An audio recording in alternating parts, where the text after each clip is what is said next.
ناشدتها يا غرباتي أوهكذا يجني الزمن.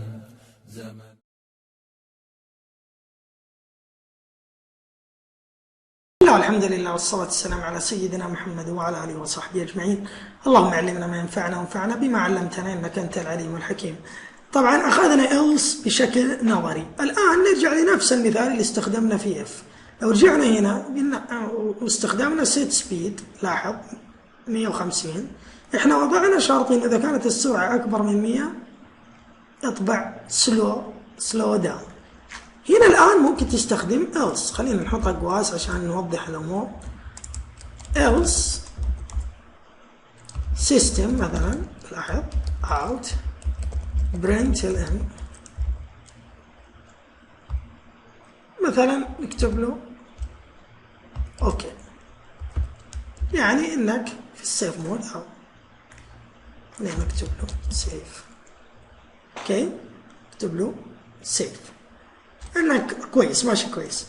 الان شوف التنفيذ كيف. اذا تنفذت الداله set speed، احنا طلبنا تنفيذها هنا، احنا قلنا له نفذ الداله set speed، حيروح ينفذ الداله set speed مع 150، حيعوض هنا ب 150، ينفذ السطر الاول، يجي للشرط هنا، اذا تحقق الشرط نفذ البلوك هذا، وبعد ما تغلق نفذ هنا المكان اللي هنا، يعني ترك else.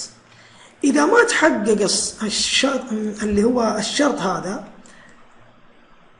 اترك البلوك هذا ونفذ البلوك else، يعني بلوك else ما يتنفذ إلا إذا ما تحقق الشرط هذا. اوكي؟ يعني واحد منهم حيتنفذ، يا هذا البلوك يا هذا البلوك، ما يتنفذوا الاثنين. في حالة تحقق الشرط نفذ هذا، في حالة ما تحقق الشرط نفذ هذا. اوكي؟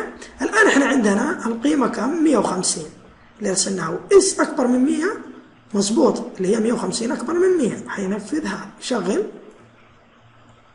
لاحظ سلو داون وطبع 150. خلينا نرجع هنا ونغير، نقول له مثلا 70. لاحظ غيرنا قيمة 70، معناته لما يجي ينفذ هنا حيلقى هذه 70 ما هي أكبر من 100، حيترك هذا البلوك ويجي ينفذ هذا البلوك.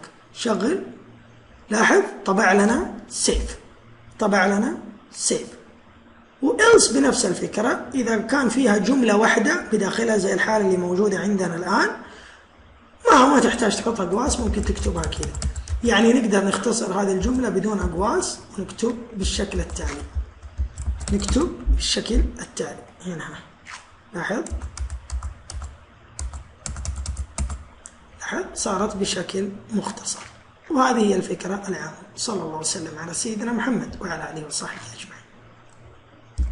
يومها ماذا نقول؟ يوم لا ينفع مال أو خليل أو عيال، كلهم شر وبال إلا من نال القبول. يوم يغشى الناس